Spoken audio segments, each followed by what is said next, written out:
전 세계적으로 행복 지수를 조사하는 일이 있어요. 근데 여러분도 아시다시피 우리가 생각하고 기대했던 것과는 다르게 그 행복 지수가 파악이 되고 발표되고 보면은 전에 뜻밖의 결과들이 나오게 되곤 하더라고요. 우리는 그래도 늘 50위권에는 머물렀는데 대한민국이 작년 조사에서 60위권으로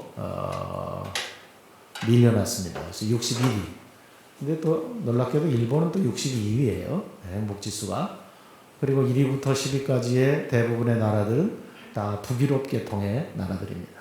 북유럽계통의 노르웨이, 스웨덴 이런 쪽의 나라들이 덴마크, 네덜란드 이런 나라들이 10위권 안에 들어있더라고요.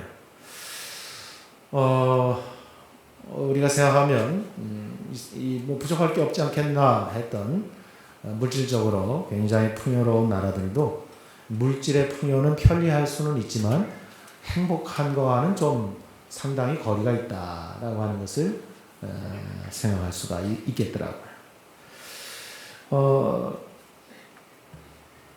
한국갤럽과 조선일보와 마켓 인사이드라고 하는 이 글로벌 공동 여론조사를 한 것이 있는데 거기에도 보니까 행복해질 수 있는 조건을 가장 많이 가진 나라이면서도 결과가 의외로 가장 나쁘게 나오는 그런 뜻밖의 결과를 보고 우리는 해석의 여지가 있다. 유의미하다. 이렇게 말할 수가 있더라고요.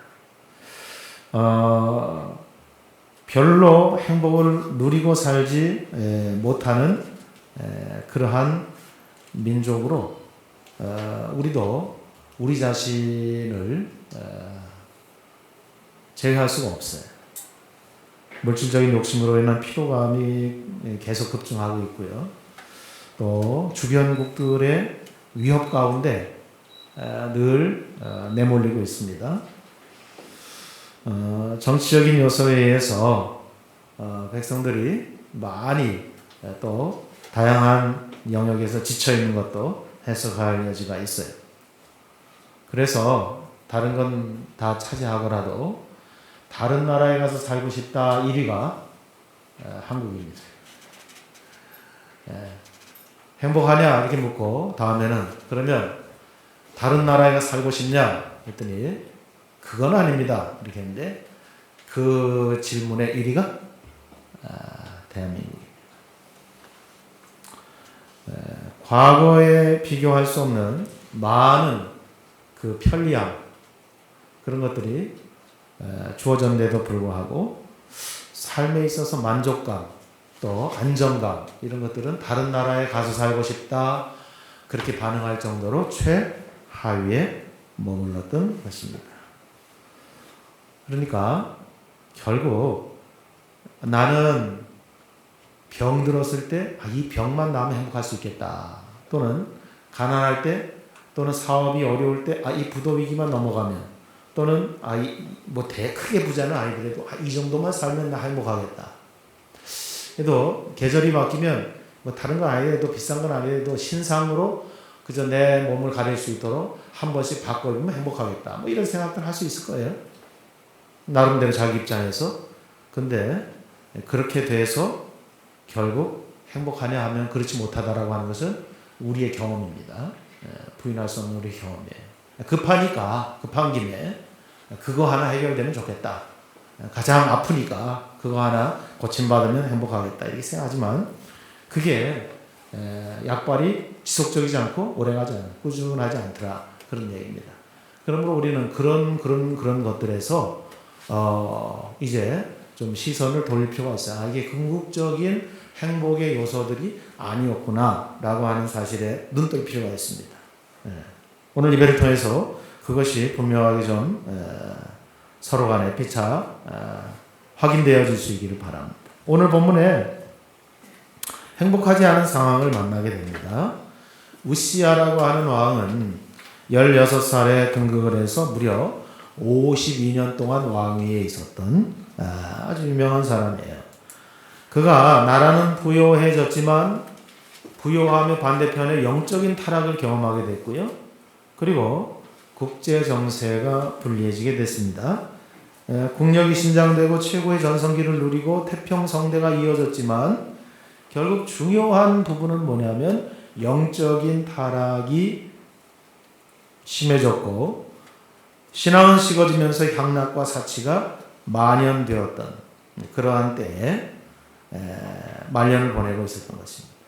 그래서 역대하 16장에 보면 이런 특징적인 표현이 있어요. 우시아의 마음이 교만해져서 하나님 앞에서 못할 것이 없는 왕이라고 여겨 성전 향단에 분향을 했다. 이렇게 쓰고 있어요. 그러니까 그 일은 누구든지 할 수는 있어요. 기술적으로. 예를 들면 하나님 앞에 분향을 하는데 불로써 이제 분향을 하지 않습니까? 그러면 불을 붙이는데 특별히 분향하는데 쓰는 불은 거룩한 불로 구별된 불이 있어요. 그런데 기능적으로 보면 이 불이나 저 불이나 다 불이죠. 똑같은 불이에요. 그러니까 나답과 아비후가 제사장이 되어서 분향을 할 때 그냥 편의적으로 아무 불이나 갖다가 썼어요. 뭐 하다가? 하나님께 분향을 하려고, 기도하려고. 그랬는데 다른 불로 분향하다가 성경에 보니까 나답과 아비후라고 하는 인물이 회초리를 맞았다, 꾸지람을 들었다, 징계를 받았다 이렇게 쓰지 않고 뭐라고 쓰고 있습니까? 그들이 다른 불로 분향하다가 하나님 앞에서 죽임을 당했다. 꼭 그게 그럴 일입니까? 그죠? 우리가 볼 때는요, 그냥 편의적으로 이 불이나 저 불이나 그것도 분향하려고 기도하다가 사용한 건데 너무 심하지 않아? 할 수 있죠. 그러나 그렇지 않았던 것입니다. 그렇기 때문에 지금 하나님은 질서의 하나님이신데 제사장에게 맡겨진 그 성전 향단에 분향하는 일을 내가 왕인데 내가 이렇게 태평성대를 누리게 했고 내 권력이 이렇게 하늘을 나는 새로 떨어뜨릴 만큼 신장되어 있는데 내가 할 수 없는 일이 뭐가 있겠나. 처음에는 안 그랬죠. 처음에. 근데 이제 정말 그 표현대로 간이 배 밖으로 나오니까 그런 생각도 해보는 거예요. 전에는 언감생심 꿈도 안 꿨던 얘기인데 괜히 그것도 해보고 싶은 거예요. 이건 내가 왜 못해? 내가 왕인데. 뭐죠? 진짜 왕은 누굽니까? 그에게 왕권을 주신 만왕의 왕이신 하나님이에요. 근데 그 만왕의 왕이 보이지 않는 거죠.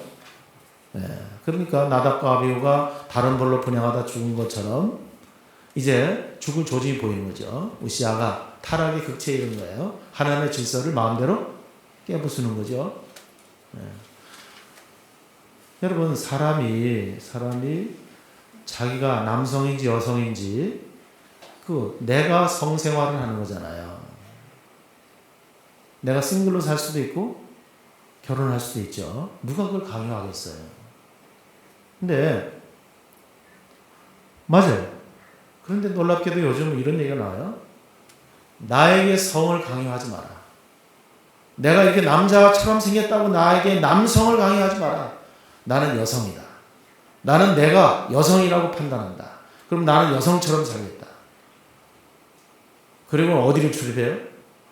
여자 화장실로 들어가는 거예요. 나의 성 정체성은 여성이니까. 근데 물론 환자도 있어요. 환자. 성 정체성의 혼란을 겪고 있는 일부 극소수의 환자는 있어요. 그런데 대부분의 사람들은 성 정체성의 혼란이라고 하는 걸 틈타서 더 쾌락적인 걸 누리기 위해서 별의별 짓을 다 하는 부류가 대다수예요. 그게 위험한 거죠. 그런데도 불구하고 사람들은 인권이라는 하는 이름하에 이걸 가르쳐요. 뭐를 가르쳐요? 네 성은 네가 결정하는 거야. 너를 낳은 부모도 결정할 수 없고 주변에서 너를 남성, 여성 이렇게 하는 거 그거 받아들이지 마. 네가 여성이면 네가 여성인 거야. 네가 남성이면 네가 남성인 거야. 멋있지? 앞으로 그렇게 살아. 그게 네 인권이야. 네 삶은 네가 하면서 사는 거야. 여러분 여기에 뭐가 걸려있느냐 하면 나답과 아비후가 아유 됐어. 우리 아빠는 맨날 그냥 불편하게 꼭 그불 갖다가 분양하느냐고 애쓰더라. 우리가 이제 제사장 임직 받았는데 우리가 한번 개혁을 해보자. 그러고서 뭐 했어요? 아무 물이나 갖다가 그냥 분양하다가 꾸지람 해처리 아니요. 뭐 했어요? 죽였다는 거예요. 여러분 창조는 우연히 정말 그냥 그 단세포 동물이 번개불에 맞아가지고 튀겨져서 다세포 동물이 됐다가 거기에서 점점점 진화 발전해서 오늘 같은 인간이 되게 된 것이 아닌 것에 대해서 우리는 인정하는 사람들.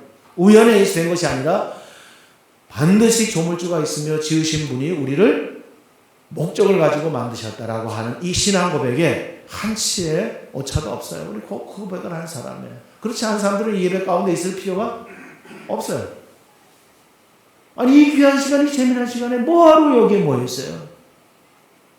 우리는 나를 지으신 하나님의 계획과 그분의 권위 앞에 그분과 더 잘 알고자 모든 능력과 권세와 힘이 그분께로 공급되기 때문에 이 시간 모여서 예배하는 줄로 믿습니다.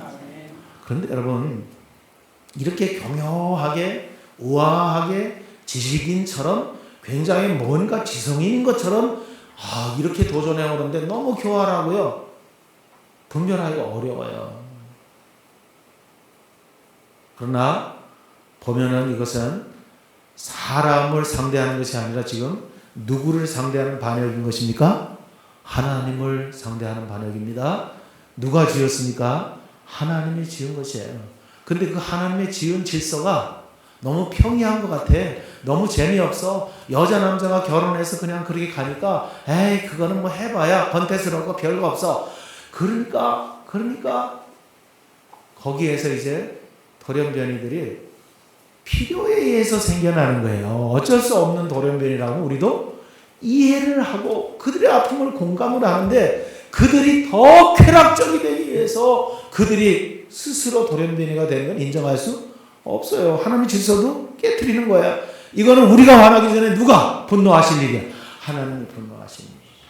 그러니까 제가 지금 우시아가 성전에 들어가서 제사장이 해야 할 일을 왕이 대신해서 분양한 일은 그냥 할 수 있는 잘못된 작은 실수가 아니라 하나님의 질서를 공개적으로 망신을 주는 엄청난 도전적인 행위라고 하는데 눈 뜰 수 있기를 바랍니다.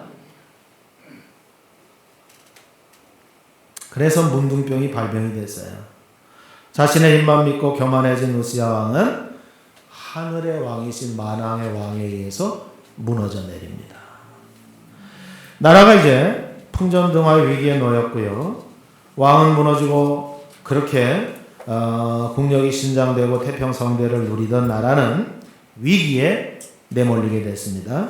그때 바로 이사야는 하나님이 보여주는 환상을 보게 된 것입니다. 여러분 우리나라도 정말 어렵다 그러면서 왔지만 그래도 꾸준하게 경제가 성장되어지고 꾸준하게 주변 세계 모든 나라들 가운데 모든 부분은 아니지만 그래도 독보적인 존재, 차고 나가는 경제를 견인하는 그런 부분들이 있었어요. 대표적으로는 반도체나 이런 관계죠.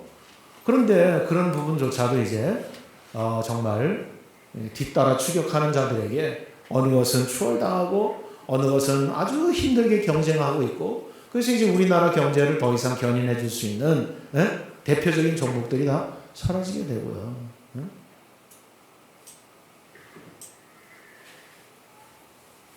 마치 우시아 왕 때와 비슷하게 지금 어려움과 위기의 2020년을 맞고 우리는 지금 바로 그 2020년에 대한민국이라는 공간 속에 살고 있습니다. 자, 그래서 오늘 이 말씀을 통하여서 과연 이때에 우리가 마음을 어디다 둬야 되는가? 이때에 우리의 시선은 어디에 고정이 되어야 할까? 우리의 위로와 우리의 흔들리지 않는 넘어지지만 아주 넘어지지 않는 오뚜기와 같은 그 비밀을 오뚜기의 비밀이 어딘지 아시죠? 오뚜기 안에 있는 그 밑바닥에 쇠가 달려있고 그것이 경계하고 붙어있기 때문에 넘어져도 벌떡벌떡 일어나는 거죠. 오늘 그 오뚜기의 비밀이 과연 뭐냐? 그냥 또 새로운 정치 지도자가 나타나가지고 이 대한민국을 살려서 좀 경제를 좀 잘 살만하게 만들고 이런 것이 아니에요. 못 믿겠다, 뭐 갈아보자, 갈아보니 똑같다, 뭐 형보다 형보다 나은 아우가 없다, 뭐 이런 뭐 많은 표현들이 있는데 우리가 경험한 바대로 그래요. 바뀌어봐야 그들은 정치 기술자들이에요. 애국하는 정치 지도자들은 이제 보기 힘들어요. 여러분, 목사도 똑같이 목사지만 그 앞에 예배 기술자인 목사, 이거는 아니에요.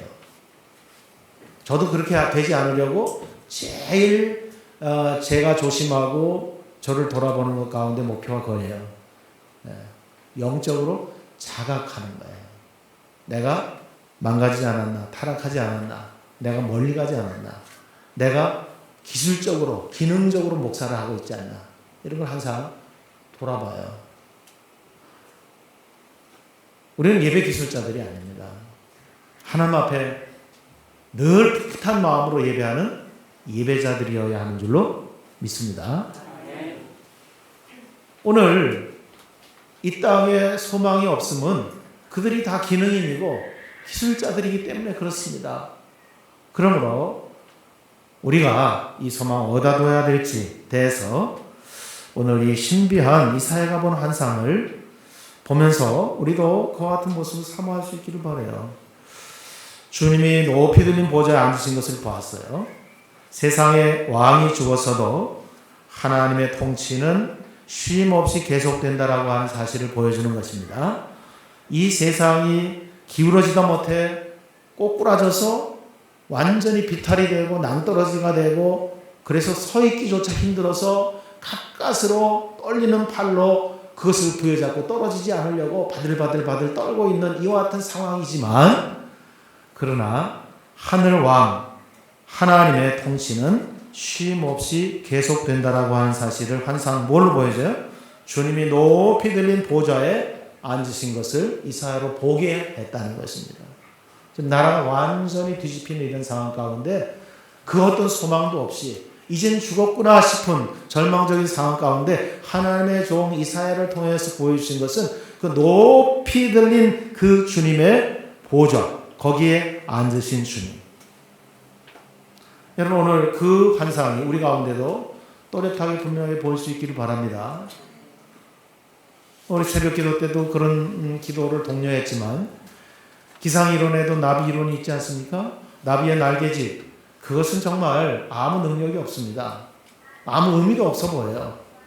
그 나비의 날개짓과 같은 사자성어가 뭡니까? 한강투석, 한강에 돌 던기, 그죠? 한강에 돌 던져봐야 큰 돌이든 작은 돌이든 어떻게 돼요?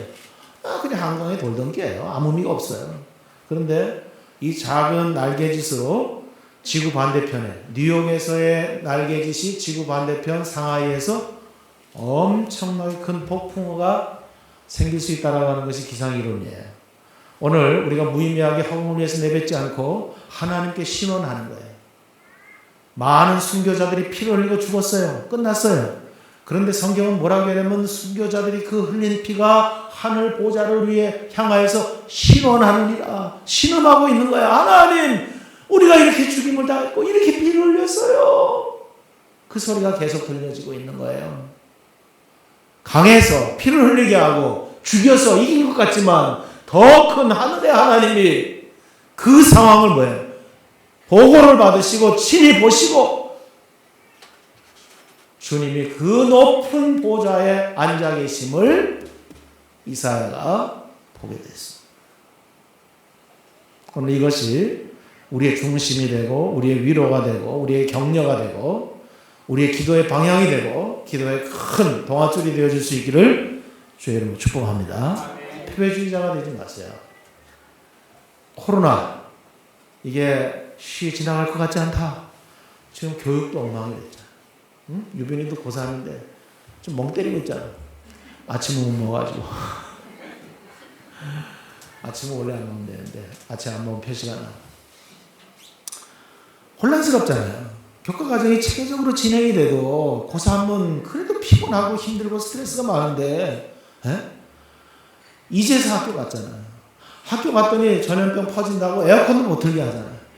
그러니까 이 학생들이 그냥 그 에어컨도 못 틀고 그 요즘같이 더운데 교실에서 그냥 땀 쫙 흘리니까 그냥 땀내가 진동한대. 땀내가. 깔끔한 여학생들이. 이게 무슨 교육이야. 수업 일수는 해야 맞지만. 그래가지고 이제 데모가 났는지 어쨌는지 이번 주에는 얘기를 들으니까 교실 창을 다 열고 연체로 에어컨을 돌렸다 그러더라고. 그게 무슨 에어컨이야. 다 열렸는데. 그래도 그나마 샤워를 하고 싶어도 고3 하루 종일 학교에 있어야 하잖아요. 참 학생들만 그런 게 아니잖아요. 다 지금 뭐. 그런데도 이 코로나19가 놀랍게도 항체가 형성이 안 되는 거야. 그러니까 아프지 마세요. 불편하더라도 마스크 쓰시고 사회적 거리두기 하시고 좀 깔끔하게 할 필요가 있어요. 이게 꼭 후천성 면역 결핍증인 에이즈와 똑같대요. 바이러스 모양이. 그래서 항체가 에이즈도 아프다가 나면 되잖아. 낫는 게 아니야. 항체가 안 생기니까. 우리 몸에는 모든 것에 면역 항체가 생기게 되어 있는데 이 특수한 바이러스가 어떤 작자가 어떠한 의도로 어떻게 만들었는지 자연적으로 형성됐는지 무서운 거야. 그래서 무서운 거야. 몸에 기저질환이 있으면 더 어렵죠. 환자라든지 또 자기 몸속에 연약한 부분이 있는 사람들 더 어렵잖아요. 자, 그래서 이와 같은 질병이라고 하는 코로나 이 지역적으로 아니고 팬데믹으로 지금 공항이 다 막혀 있고 지금 뭐 사람들이 글로벌한 이 시대를 저 세계를 살다가 지금 뭐 정말 답답하죠. 미칠 것 같죠. 난 14일, 15일 격리한 사람도 보니까 아주 미치려고 그러더라고. 미치려고. 이게 정말 미친 일이에요. 지금 14일 있는다는 게. 근데 어쨌든 뭐 그 바이러스의 발병 할 수 있는 가능성이 그렇게 있으니까. 근데 엎친 데 덮친 격으로 전염병만이 아니고 지금 지구과학자들이 내놓는 통계는 2020년 하반기에 곳곳에 엄청나게 다가올 지진 현상입니다. 지진 현상. 지진 현상으로 말미암은 쓰나미는 더 무섭죠. 근데 우리나라도 동해안 지역, 특별히 부산에서 포항까지 이르는 그 지역에 안전하다고 지질 조사가 돼서 그쪽으로 이제 원자력 발전소들이 줄비하게 들어서 있어요. 그런데 일본에서 진앙지가 될지 동해안 해안 가까이가 진앙지가 될지는 모르지만 큰 대지진이 지금 예고되고 있는 거예요. 올해 하반기쯤에. 그래서 혹시 고리 원자력 같은 이러한 초기의 원자력 발전소가 후쿠시마 원전처럼 좀 피해가 발생이 되면 이건 또 걷잡을 수가 없어요. 또 다른 변수예요. 이건 어떻게 막거나 대처하거나 이럴 수 있는 방법이 없어요. 근데 성경을 보면 요한계시록 같은 상황이 그냥 요한계시록의 상황들이 있을 수 있고 일어나겠구나 했지만 요즘 보면은요 사람이 얼마나 무딘가 하면 개미 새끼도 그리고 그냥 이 땅에 이름 없는 짐승들도 이러한 지진 현상이나 자연재해에 민감하게 반응하고 움직이잖아요. 개미도 떼지어서 움직이고 이상현상이 발생하잖아요. 근데 그래도 누구만 제일 태평하게 매일매일 살아요? 사람. 아주 무지막지하게 무식하게 반응이 없어요. 아무것도 몰라요. 제일 무지몽매예요. 만물의 영장 같은 소리 하고 아닌 거예요. 기도도 안 해요. 최선을 이렇게 기도하세요. 하나님, 이 땅에 전쟁이 난다라고 하면 내가 하나님의 사람입니다. 내 코끝에 전쟁으로 말미암은 피인 내가 냄새 맡아지게 하는 것이 맞지 않습니까, 하나님? 저는 교회, 작은 교회든 큰 교회든 그냥 교회 목사입니다. 교회를 끌고 나가는 지도자입니다. 내게 이 땅에 피비린내 징조가 있다면 나로 하여금 먼저 그 냄새가 맡아지게 해야 하지 않습니까, 하나님? 이 땅에 엄청난 소용돌이가 온다라고 하면 그것이 무엇이 됐든 우리는 눈치채게 해야 하지 않습니까? 요즘 새벽에 그런 얘기가 나오더라고요. 하나님 평안하게 해주세요가 아니라 하나님 평안하지 않은 삶의 환경 우리에게 성큼성큼 다가오는데 평안하게 해주세요가 아니라 하나님 정말 죽을 수도 있겠다라고 하는 생각이 드는데 한 번 죽는 게 사람의 정하신 일이지만 자연순환이 아니라 어떠한 일로 인해서 죽을 수밖에 없는 상황이 올 때 주님 변절하지 않게 하여 배신자가 되지 않게 하여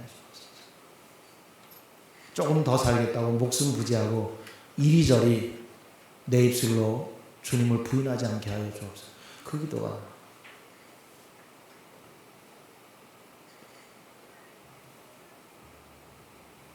우리가 생각하는 평안함은 이 세상은 이제 더 이상 우리에게 줄 수 없을 것 같아요. 그럼에도 우리가 위로를 받는 것은 그 주님을 보자면 높은 곳에 주님이 앉아 계시고 한 것을 이사야가 보았어요. 어떤 상황에서 우시야 왕이 이렇게 미쳐 돌아가고 제정신이 아니며 나라를 다 엉망진창으로 만들어 놓을 때 봤어요. 오늘 우리의 소망이 어디에 있습니까? 더불어민주당입니까? 미래통합당입니까? 아니면 군소정당입니까? 어떤 정치 세력인가요?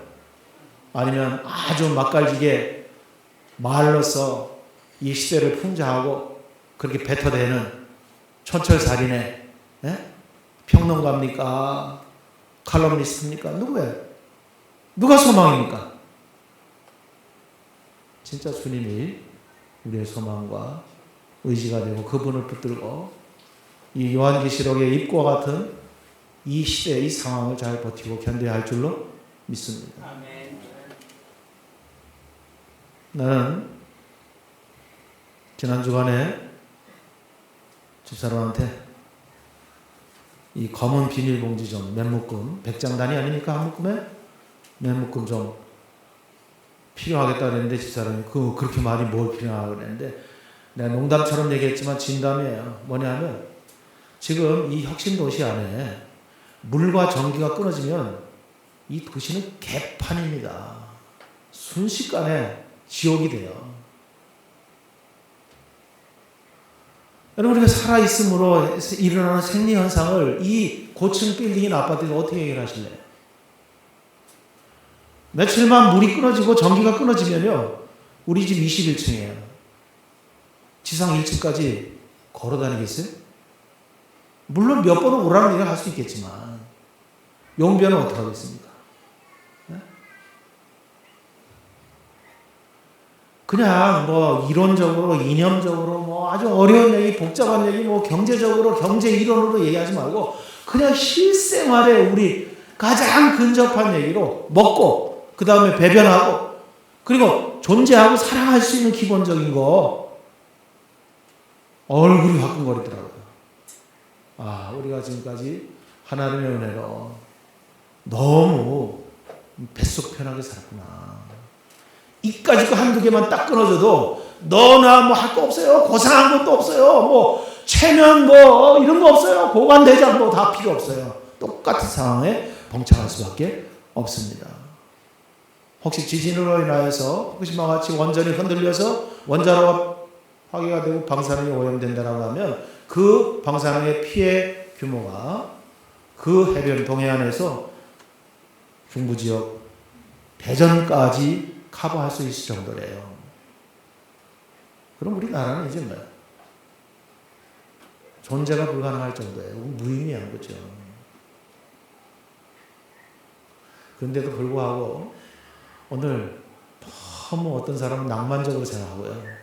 어떤 사람들은 그래도 이 땅에 사람들에게 희망을 주면서 애써 위로를 받으려고 하는데 우리는 이거 다 포기하고 이 하나님 말씀으로 돌아와서 우시야 왕 때에 이렇게 무너지는 나라 가운데 하나님이 이사야에게 보였던 이 환상이 우리의 기도 제목이 되고 우리의 위로가 되고 그리고 우리가 이제 마음 준비를 할 수 있기를 바랍니다. 하나님, 어떠한 일이 벌어지지 않았으면 좋겠어요. 근데 벌어진다라고 할지라도 우리는 흔들리지 않는 이 믿음으로 이 좁은 길에서 주님과 함께 동행하겠습니다. 이것이 우리의 고백이 될 수 있기를 바랍니다. 재물이 늘어도 거기에 심지 마세요. 더 짜릿하고 즐거운 쾌락을 위해서 동분서주하지 마세요. 그분에게서 눈을 떼는 순간 우리는 그분이 책임질 수 없는 존재의 나락으로 떨어질 수밖에 없습니다. 그래서 여러분 하나님과 눈을 맞출 수 있기를 바라요. 사람과 상황은 악한 것입니다. 그 사람과 상황에 따라서 우리의 그 시선을 빼앗기지 마시고 하나님께 눈을 맞춥시다. 하나님의 뜻에 초점을 맞추고 하나님이 원하시는 일, 원하시는 자리에 있기를 사모하고 기도하세요. 하나님에게 눈을 맞추면 하나님의 미래가 보입니다. 이것이 바로 우리 교회의 비전이고 우리 교회에 속한 여러 지체들의 비전이 될 수 있기를 바랍니다. 오늘 이 환상 가운데 보여준 것은 하나님과 눈 맞추며 서 있을 때 거기엔 하나님의 영광이 가득했다라고 하는 것입니다. 이 기도를 하세요. 주님, 온 공간 안에 공기가 빼곡한 것과 같이 내 이 육신의 고기 덩어리가 숨쉬며 살아있기만을 원하는 것이 아니라 내 영혼이 숨쉬며 호흡하고 살아있기를 원합니다. 그 일을 위해서 물고기가 물속에 있어야 같이 내가 하나님의 영광 가운데 있기를 원합니다. 이것이 우리의 기도 제목이 될 수 있기 바랍니다. 하나님의 영광으로 내 생명이 신선하게 하여 주옵소서. 죽어지지 않게 하여 주옵소서. 이 세상이 어떠한 형태와 어떠한 모습으로 바뀌며 어떠한 공포로 우리 앞에 점차 다가올지라도 하나님의 쉐키나 하나님의 이 영광이 우리 가운데 가득하게 하사 저들이 범접할 수 없는 하나님의 보호받는 하나님의 사람들이 되게 하여 주옵소서. 오늘 그 영광의 모습이 그거예요. 빼곡하게 들어찬 하나님의 영광이 우리 기도 제목입니다. 그래서 영광의 보좌 앞에 스랍들이 모여섰어요. 천사들이 모여섰어요. 하나님을 섬기기 위해 모셔졌습니다. 이들의 한 일은 뭡니까? 크게 노래한 일입니다. 두 편으로 나누어서 노래하는 방식이었습니다. 상투스, 거룩을 노래했어요. 거룩 온 땅에 충만한 여호와의 영광을 찬양했습니다. 우리의 영안이 열려서 이것을 본다라고 하면 우리도 똑같이 이러한 상황 가운데 거룩 노래할 수 있습니다. 그러나 우리의 눈이 육신의 눈만 떠서 보인다라고 하면 그 상황 가운데 내가 어디에 줄을 서야 할지 누구를 의지해야 할지 그것만 보이기 때문에 마음이 분주한 거예요. 찬양이 있을 수가 없어요. 찬양할 이유도 없어요. 그러나 오늘 이사야가 본 이 환상은 찬양의 이유가 분명합니다. 왜냐? 하나님의 영광이 그 아슬아슬한 나라의 흥망성쇠 가운데 또렷하게 머물고 있었기 때문입니다. 사랑하는 여러분, 오늘 우리가 모여서 하는 일이 바로 이 하나님의 존재에 대하여서 더 깨달은 사람이, 더 본 사람이 간증할 수 있는 그러한 영적인 삶이 있게 되길 바랍니다. 한술밥으로 배부를까요? 아니죠. 여러분, 다른 기도 제목 할 때가 아닙니다. 지금은 그럴 때가 아닙니다. 하나님의 영광을 내게 비추어 주옵소서. 영광에 사로잡히게 하여 주옵소서. 물고기가 물속을 벗어나면 잠시는 버티고 살 수 있지만 헐떡거리다 결국은 죽는 겁니다. 아버지 하나님, 하나님의 영광이 필요합니다. 찰나적인 즐거움에 내가 이제 포기합니다. 항복합니다. 더 이상 기대하지 않겠습니다. 주님만이 나의 기쁨이고 나의 소망이고 나의 산성이시고 피난처이시고 나의 반석이세요. 이 기도가 필요합니다. 우리의 가정에 하나님의 영광이 드리워지게 하여 주옵소서.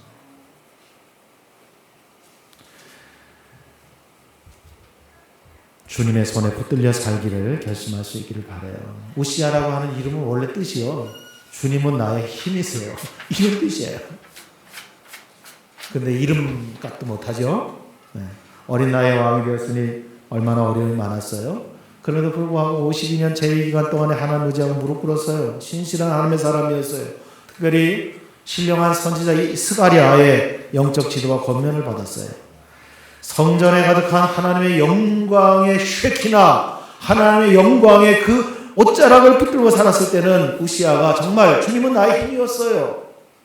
그런데 자신의 명예와 자신의 영광의 옷자락을 옮겨 잡으려고 하는 순간 보좌도 무너지고 몸도 무너져서 문둥병이 들고 가정도 무너지고 살아는 있지만 사랑하는 자녀를 품에 안을 수 없는 문둥병자가 되고 마는 존재로 전락한 것입니다.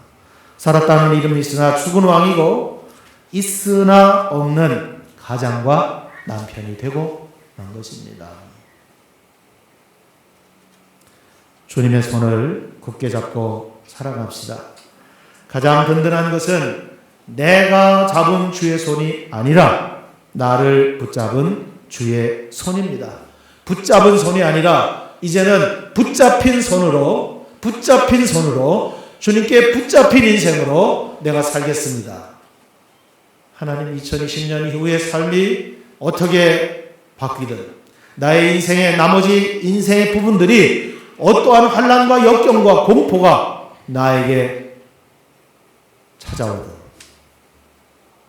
주님께 붙들린 손으로 살기를 작정합니다. 주님께 붙들린 삶을 결심합니다. 주님, 날 잡은 이 손을 놓지 마시옵소서. 나의 소망은 나를 붙드신 주님의 손입니다. 나의 기쁨은 나를 붙드신 주님의 손입니다. 붙잡히려면 내가 붙들고 잡고 있는 것들을 놓아야 힘있게 붙들릴 수 있다는 원리를 배웁시다. 영성신학자로 유명한 헨리 나우에는 춤추는 하나님이라고 하는 제목의 그 자기 책 속에서 이런 표현을 써요. 서커스에서 높은 곳에 공중고개를 본다. 상대방이 나를 잡으려면 일단 내가 붙들고 있는 그 손잡이를 놔야 됩니다. 그리고 허공처럼 보이는 그곳에 나를 과감하게 던져야 상대방 서커스가 나를 어떻게 할 수 있어요? 내 손을 잡을 수가 있어요. 제가 잡을까? 잡아줄까? 몰라. 그러면 이미 박자를 놓치는 거죠. 저를 믿고 던지는 거예요. 그때 놀라운 정말 환상적인 서커스 장면이 나오는 것입니다. 사랑하는 주님, 주님과 함께 내가 이 장면을 영광스럽게 재현하기를 원합니다. 그럼 어떻게 돼요? 무서워, 못해, 나는 못해, 할 수 없어. 그리고 붙들면 계속 왔다 갔다 하는 거예요. 그거는 아무 감흥을 주지 못합니다. 야지와 막 그냥 그 서른함으로 시끌시끌 할 거예요. 내가 이거 보려고 돈 내고 들어왔나 할 거예요. 그죠?